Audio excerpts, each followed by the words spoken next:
Oh, ini handphone yang pas flash sale perdananya kemarin habis dalam waktu kurang dari 5 menit, padahal unitnya ada puluhan ribu. Jadi ini Xiaomi Poco M3 yang katanya the new entry level killer.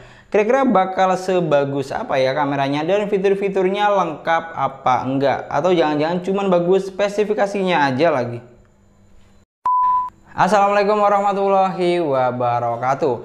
Akhirnya di hadapan saya ini sudah ada Xiaomi Poco M3, handphone yang lagi rame dan hype banget belakangan ini. Karena apa? Tak lain tak bukan ya karena spesifikasi yang ditawarkan cukup bagus menurut saya, tapi dijual dengan harga yang sangat terjangkau atau malah bisa dibilang cukup murah.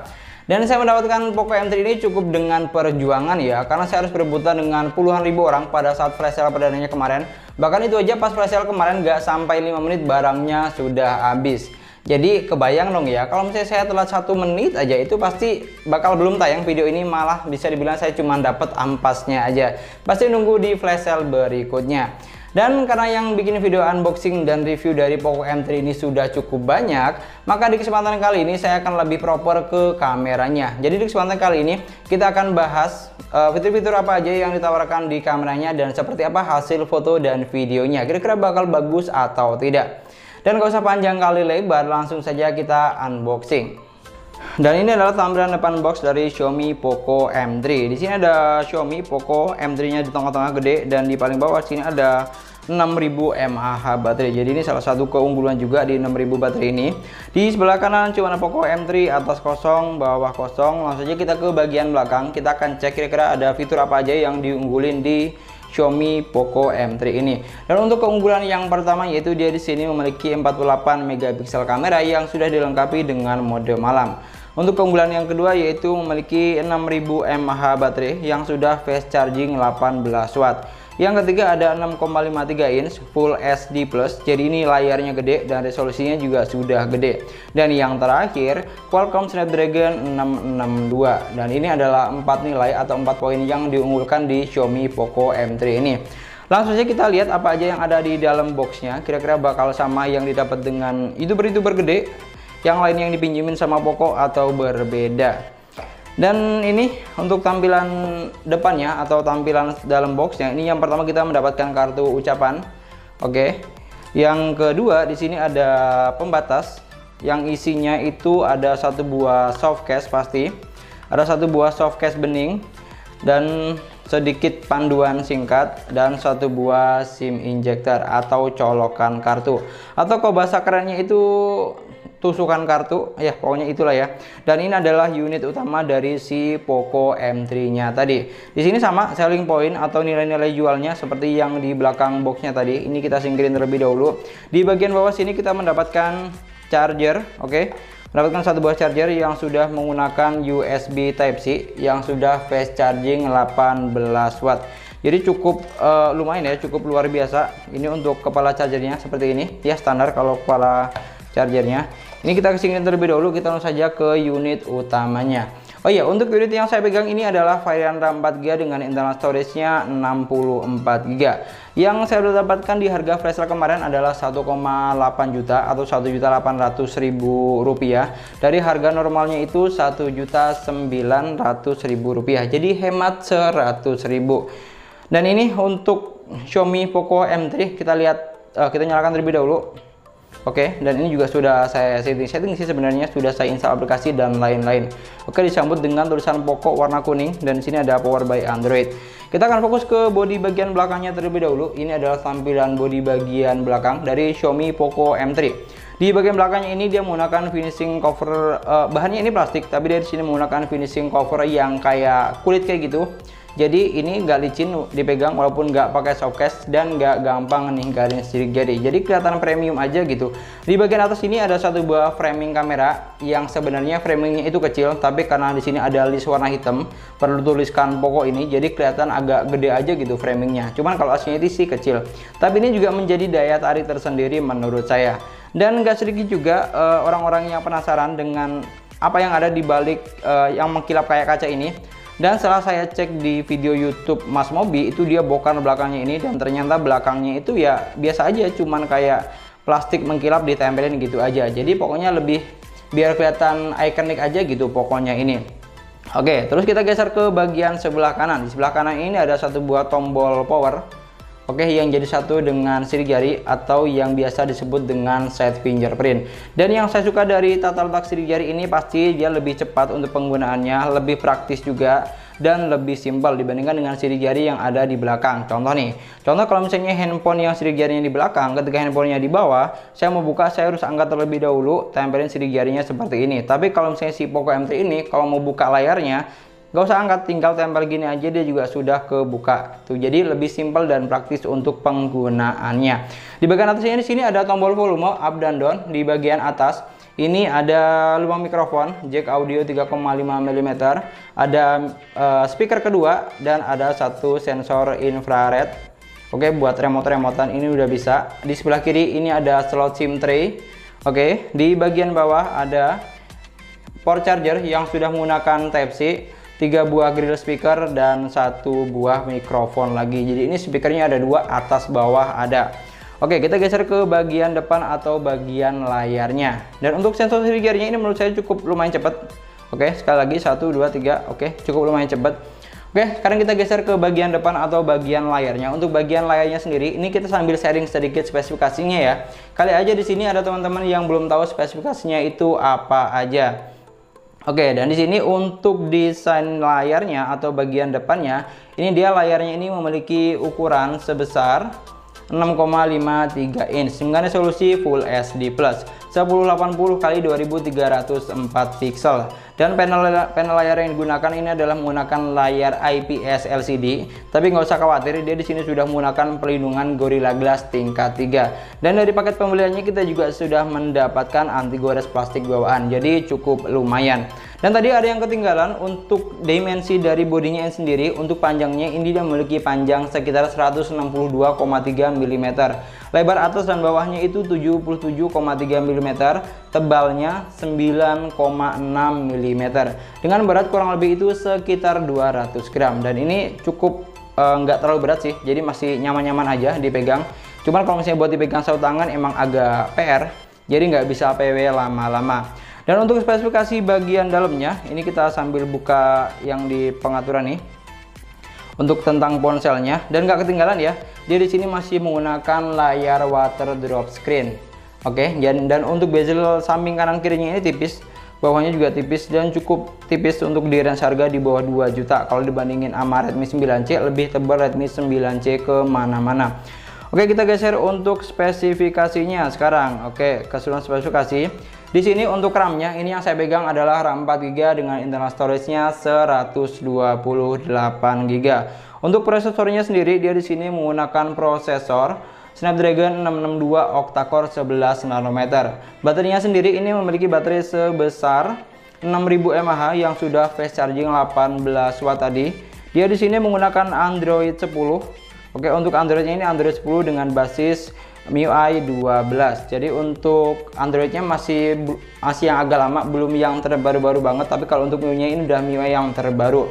Untuk kameranya sendiri, untuk kamera belakang ini memiliki 3 lensa, yaitu ada 48 megapiksel kamera utama, 2 megapiksel kamera bokeh, dan 2 megapiksel lagi itu untuk kamera makro. Jadi jelas ya, di belakang ini nggak ada kamera ultra wide. Dan untuk kamera selfie-nya ini memiliki resolusi sebesar 8 megapiksel. Yap, cuman 8 megapiksel. Dari spesifikasi yang ada, skor AnTuTu yang dihasilkan adalah di angka hampir 200.000, sekitar 160 ribuan kalau nggak salah. Cuman ini saya juga agak aneh ya, karena saya cek di youtuber-youtuber lain itu angkanya sampai 180.000, hampir 200.000, dan ini saya dapat 165.000, padahal udah 2 kali cek. Tadi yang pertama cuma 150.000, malah ini yang kedua menghasilkan skor AnTuTu di angka segini. Ya, tapi cukup lumayan lah untuk handphone di bawah 2 juta.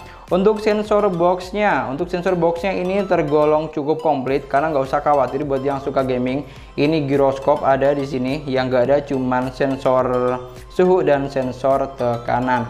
Dan nggak ketinggalan, tadi ada yang sedikit ketinggalan untuk variasi RAM ada 2 ya. Yang pertama RAM 4GB dengan internal memori 64GB yang dijual dengan harga 1,9, dan yang kedua adalah varian RAM 6GB dengan internal storage 128GB yang dijual dengan harga 2 juta rupiah.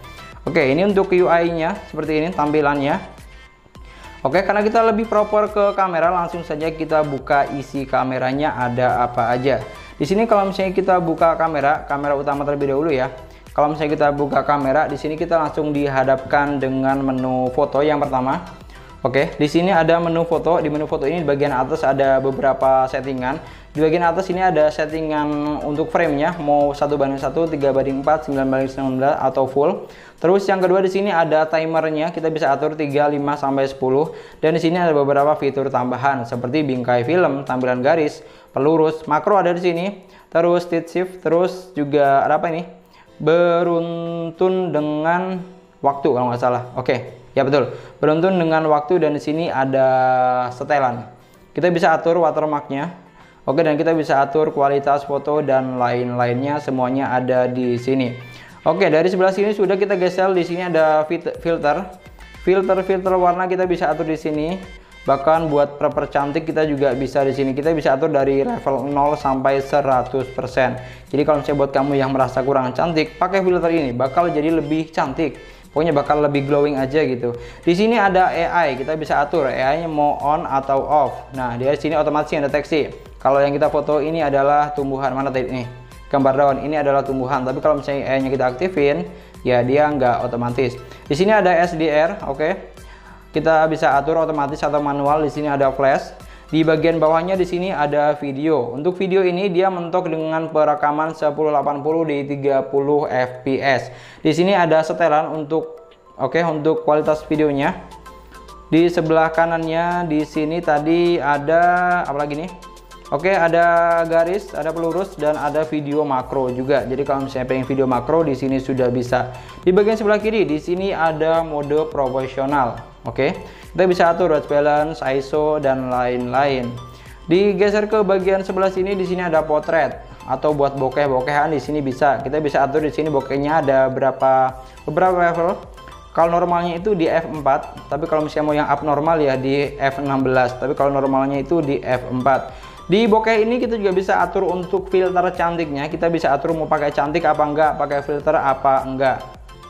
Oke, di sebelah sini kita ke fitur yang lainnya. Oke, di fitur lainnya ini ada beberapa mode unggulan seperti mode malam 48 megapiksel, video singkat, panorama, dokumen, gerak lambat, selang waktu. Itu beberapa fitur yang diunggulkan. Dan dengan fitur-fitur yang ada ini menurut saya fiturnya cukup komplit dan cukup amazing loh. Untuk harga di bawah 2 jutaan sudah ada slow motionnya. Karena kalau misalnya kita cek di merek lain tuh ya seperti Oppo, Vivo, atau Samsung, harga di bawah juta itu nggak ada slow motion. Dan di sini semuanya dikasih slow motion, dikasih mode malam, dikasih kamera 48 megapiksel juga dikasih. Karena kalau di merek lain harga segini tuh ya paling dapatnya kamera belakangnya 13, fiturnya minim dan ala kadarnya. Dan itu tadi semua fitur-fitur kameranya, dan saya bisa menyimpulkan dari fitur-fitur yang ada kalau fiturnya ini komplit. Oke, dan untuk hasil foto dan videonya kira-kira bakal bagus atau enggak, kurang lebih hasil foto dan videonya itu akan seperti ini. Untuk hasil foto kamera belakang menurut saya sudah cukup oke untuk di range harga segini. Hasil fotonya bagus, warnanya dapet, enggak yang lebay-lebay banget. Jadi kalau misalnya warnanya hijau, ya hijaunya itu dipertegas, enggak malah menjadi buram atau menjadi keputih-putihan. Dan gambarnya pun juga tajam di sini. Dan yang paling penting dengan harga segini ini sih sudah cukup bagus menurut saya. Sedangkan untuk kamera depan atau selfie juga sudah lumayan, walaupun kamera selfie-nya ini cuma 8 megapiksel. Oke, walaupun kamera selfie-nya cuma 8 megapiksel, ya hasil fotonya cukup lumayan bagus. Jadi kalau misalnya cuma buat dipamerin ke sosmed atau bikin video tok-tok, itu sih juga sudah lebih dari cukup. Dengan harga, ya pokoknya ada harga ada rupa lah. Cuman kalau misalnya untuk Poco M3 ini, karena harganya segini ya menurut saya sih sudah oke-oke aja, no comment.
adalah perekaman kamera depan menggunakan Xiaomi Poco M3 di indoor dengan cahaya yang lebih dari cukup, maka warnanya akan seperti ini.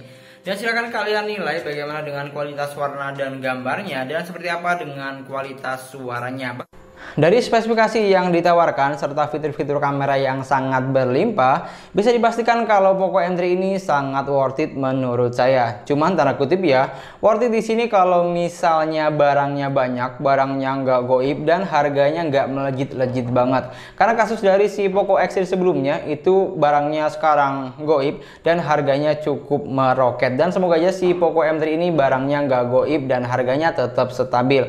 Kalau memang barangnya goib dan harganya naik turun, ya wassalam. Selamat berjuang buat kamu yang nguber si Poco M3 ini. Semoga bisa dapat dengan harga yang maksimal. Tapi di luar itu juga saya juga suka dengan finishing cover belakangnya ini. Karena walaupun dia menggunakan bahan plastik, tapi oleh Xiaomi ini sangat disempurnakan dan sangat dimaksimalkan. Jadi kelihatan mewah aja gitu. Apalagi ada logo Poco yang gede di sini. Pokoknya ini menjadi ikonik banget. Jadi daya tarik tersendiri. Pokoknya kalau misalnya orang yang pakai handphone ini kelihatan aja gitu dari belakang. Kalau handphonenya itu pakainya Poco M3, udah sangat kelihatan dari belakangnya ini, terutama dari si logo Poconya ini. Dan mungkin sekian dulu pembahasan kita kali ini tentang si Poco M3. Semoga videonya bermanfaat. Terima kasih buat kamu yang sudah nonton videonya sampai akhir. Jangan lupa like dan komen videonya. Silahkan kamu tinggalkan kolom komentar di kolom komentar bagaimana pendapat kamu tentang si Poco M3 ini. Dan gak usah khawatir, ini baru video unboxing dan pembahasan tentang kamera. Di next video saya bakal review lengkap atau review jujur tentang si Poco M3 ini. Dan jangan lupa juga bakal bikin video kelebihan dan kekurangan dari Xiaomi Poco M3 ini. Yang penting buat kamu jangan lupa subscribe aja buat yang belum subscribe. Jadi biar nggak ketinggalan ketika ada updatean video terbaru. Kita ketemu lagi di video selanjutnya. Assalamualaikum warahmatullahi wabarakatuh.